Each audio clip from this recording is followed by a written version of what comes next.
Greetings everyone! Well, there's only a few horror Blu-rays left to cover in the updates, so let's get at least one of them out of the way today on the Multimedia Chronicles.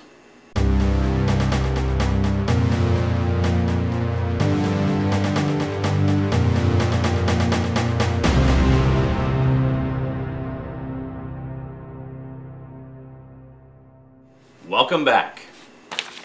Shoutout time! Yes, that's right, we're doing this live in the Stickam chat room once again. This time around, however, I'm actually trying to record it on the Stickam side, so if you can't be there with us at the time we're recording, you can at least watch the recorded video over there. So it's like you can see the recording of me recording what you're watching. Like double crazy Multimedia Chronicles action. Okay, let's get the shoutouts out of the way and then we'll get on to the Blu-ray update. In the room with us tonight, watching the hijinks, we have Buff Daddy Bill, Crimson Ooze, EpicConspiracy, J-Star 305, Jeffrey Wild, Nightclaw, who incidentally has been a viewer and fan of mine since probably a good 2 or 3 years before YouTube even existed, so big shout out to you, man. Old Smokey, Pablo123, who incidentally has his own webpage called The Garbage Gamer. This guy knows more about games than anybody else I know, so check it out at the link below. Patrick Butler, 1981, Silent Joe, Stoudman, Stratamaster, 78, Wrestling Grunt, and you know that guy. Whew. Alright, so I've been getting a bit of flack lately since doing the horror reviews here. Some of you seem to feel that I have no taste whatsoever in horror and I'm just wasting my time and money on all this over-Hollywoodized garbage franchise bullshit, and why would I want to watch that stuff? It's like, well, you know, I actually have a wide variety of tastes in all different genres. And when it comes to horror, there's a couple of different types that I like. I enjoy the cheesy Hollywood franchise stuff when I'm in the mood for it. I like the, low-budget, buckets of blood and guts, B-grade cheese fests. And I also like, what many would consider classier stuff. I mean, you may recall a few Halloweens ago I did several videos about what I called classy horror movies and talked about what I felt made them notable, and they weren't your typical type of stuff. I mean, before you go shooting your mouth off about my taste in movies, don't assume that what I'm talking about in that particular week's little batch of videos represents the full spectrum of my interest, because I can assure you it does not, okay? So, having said that, what are we going to talk about today? Well, some people may put this in the thriller section, some people may put it in the murder mystery section, but I like to put it in the horror section simply because it's one of the most terrifying films ever made. Well, maybe it's been surpassed since then, but it's certainly one that has stuck in the public consciousness far more than a lot of modern fare likely will 50 years down the road. What am I talking about? Well, certain movies just sort of have this lasting impact that just doesn't ever leave. Jaws made people afraid to go to the beach. Friday the 13th made them afraid to go to camp resorts.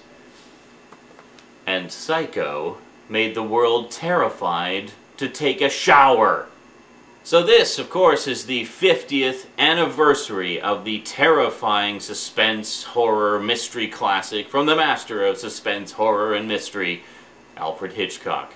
Psycho! It's hard to know where to begin to talk about Psycho because so much has been said about it over the past 50 years. I mean, it's one of the few suspense thrillers from that era that I think still resonates and still holds up and has pretty much as much impact today as it did then.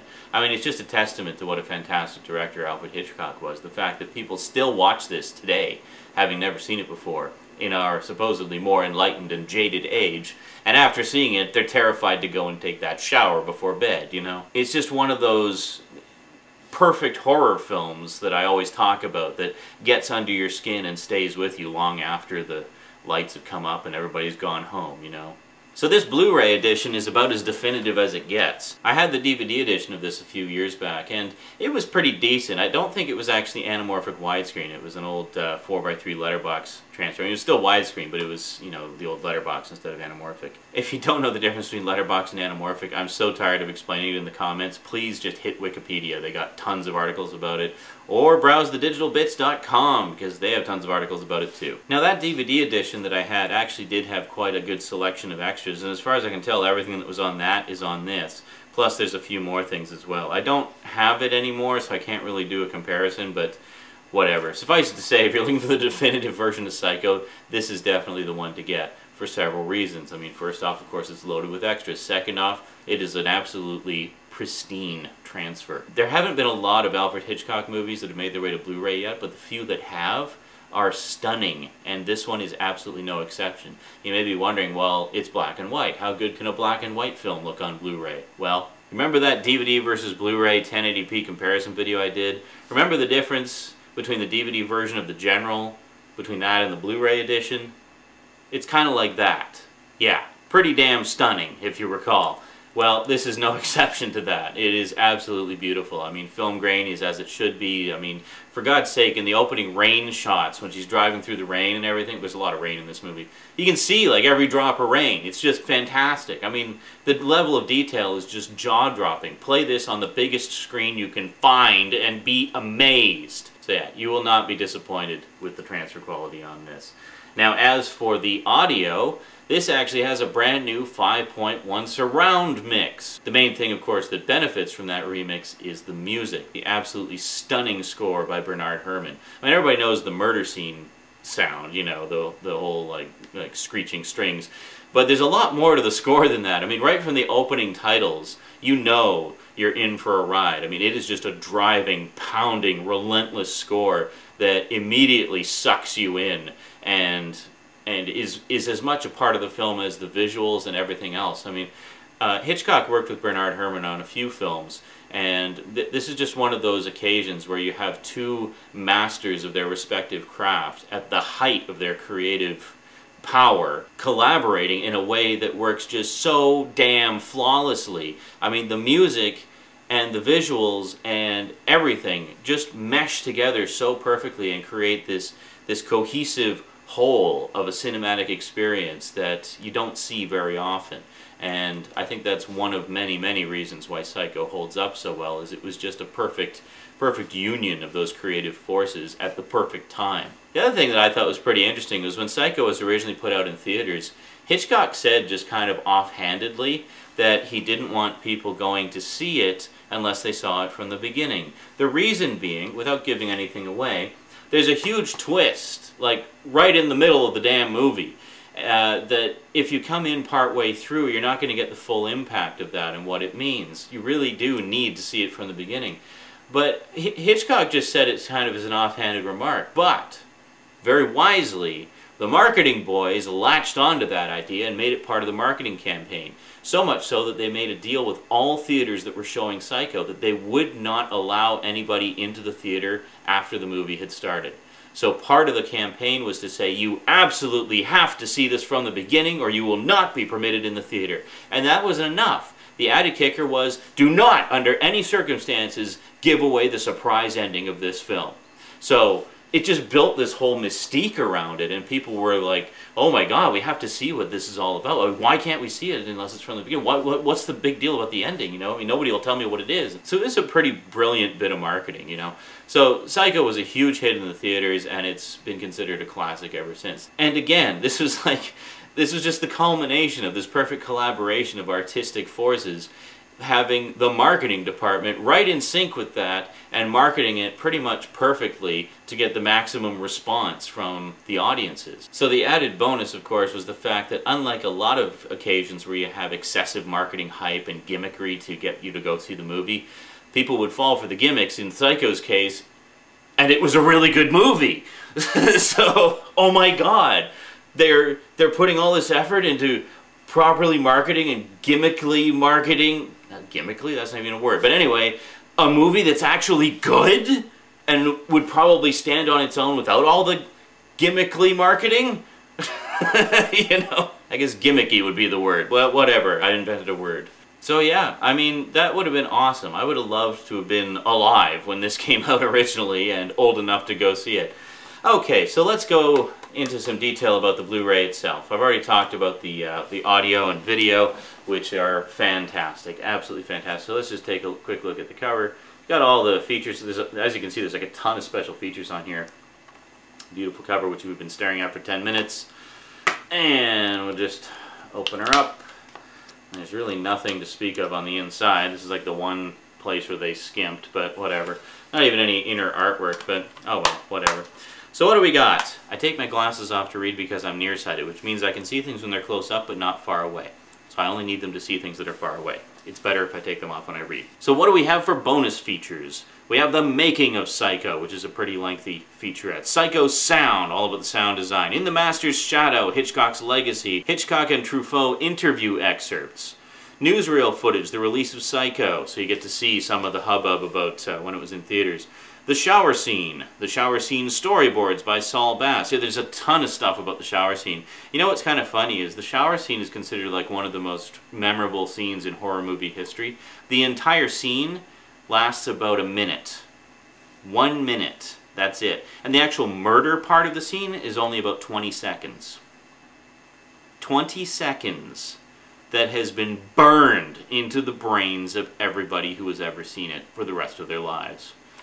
That is what a good director can do. The Psycho archives, posters and Psycho ads, lobby cards, behind the scenes and production photographs, and feature commentary with Stephen Rebello, author of Alfred Hitchcock and the Making of Psycho. One of the extras that's on here that I always thought was really cool, and which for some reason they don't even mention in the list of bonus features, is even the trailer for Psycho was done completely differently from what a typical movie trailer would be.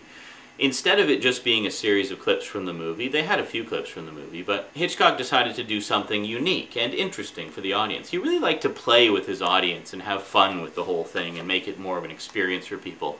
So what Hitchcock did was he put together his own trailer. It was about 6 minutes, so it was an extended length trailer. And instead of it being just a hodgepodge of clips, it's actually Hitchcock himself taking you on a tour of the various sets, as if they're real places. So he takes you through the motel, he takes you through the house, and as he's walking through all these places, he's giving you little tantalizing tidbits about what happens in those locations and which parts are important, and, you know, pay attention to this. But he doesn't actually give anything away. He's messing with you because that's the way he liked to do things, and it's great. I love it. I'm so glad that they included that. I think that's one of the things that wasn't included on the old DVD set that I had, and I was really disappointed by that. So I remember seeing a clip of it years and years and years ago, but I had never seen the full trailer before. I'd always wanted to, just to see, you know, what it was all about. It seemed like an interesting kind of glimpse behind the scenes. Even though it's not really a glimpse behind the scenes, it's sort of like Hitchcock walking through as if everything was real, and it's almost like he's touring the murder scenes, you know, it's quite funny. One other thing I wanted to mention about the music is Bernard Herrmann was basically the go-to guy if you wanted the best music score in the universe during the 50s and 60s. And one of the things he was noted for was having unusual instrument arrangements. For example, the score for Psycho is nothing but strings. There's no brass, there's no woodwinds, there's no keyboards, there's nothing, there's no percussion, nothing. It is entirely strings and nothing else. And unless you're sort of consciously aware of that, it doesn't really even occur to you that you're only hearing strings, because it just fits so perfectly with everything on screen. Another one he did was Jason and the Argonauts, which is another one, you know, I really like. And the interesting thing about that score is it's nothing but brass. There's no strings, there's no woodwinds. It's just a massive, massive brass section. In fact, apparently he used 4 tubas. 4 tubas! That's insane! But he did that just to give it more oomph and presence, and wow, that's awesome. I don't know of very many other composers who sort of go to that extreme to have such unique and different sounds for their scores. He also did Taxi Driver. Taxi Driver was actually the last film that he did the score for, and there's actually a dedication to him at the end of the movie. But yeah, it seems like a lot of the catalog titles that I've been picking up lately have been ones that Bernard Herrmann did the score for, and I didn't realize just how many movies he'd done. I mean, if you go to his IMDb page, it reads like a list of some of the greatest movies ever made. Bernard Herrmann was the man. Yeah, and I guess Hitchcock was okay too. Anyway, if you're a fan of Psycho like I am, you owe it to yourself to pick up this Blu-ray. I mean, it has never looked or sounded better. The extras will keep you busy for days, and it's just a fantastic film. And if you've never seen it, see it, for God's sake. It's one of the greatest thrillers ever made. I've heard some, like, you know, young, inexperienced, modern horror movie watchers talk about it and say, well, I saw Psycho and it sucked. There was hardly any blood in it. We looked at that one gory scene and we just kept rewinding it over and over because it was the only one with any blood in it. It's like, okay, you know what? Expand your horizons a little bit. There's a little bit more to effective horror than just splattering blood and guts all over the bloody place, pardon the pun. Psycho is the kind of film that gets under your skin and stays there. Horror is not about being gory. I don't know how that became the stereotypical view of what a horror movie is. That is not what a horror movie is. Horror, by its very definition, is something that horrifies you. Hence, horror. That doesn't mean it has to be gory. All it has to be is horrifying. And you can be horrifying without being messy. Horror, noun. 1. An overwhelming and painful feeling caused by something frightfully shocking, terrifying, or revolting. A shuddering fear to shrink back from a mutilated corpse in horror. 2. Anything that causes such a feeling, killing, looting, and other horrors of war. 3. Such a feeling as a quality or condition, to have known the horror of slow starvation. 4. A strong aversion, abhorrence, to have a horror of emotional outbursts. 5. Informal, something considered bad or tasteless. That wallpaper is a horror. That party was a horror. 6. Horrors, informal. A. Delirium tremens. B. Extreme depression. Nowhere in there does it say you have to be splattered with blood and guts in order for it to be considered horror.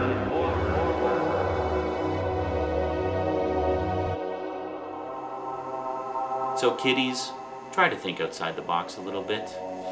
It's not often you get a treat like this, so enjoy it for what it is. Alrighty, that's it from me to you for now. Next time, we'll be wrapping up the horror Blu-ray updates. I got a few goodies from the bargain bin I wanted to talk about a little bit.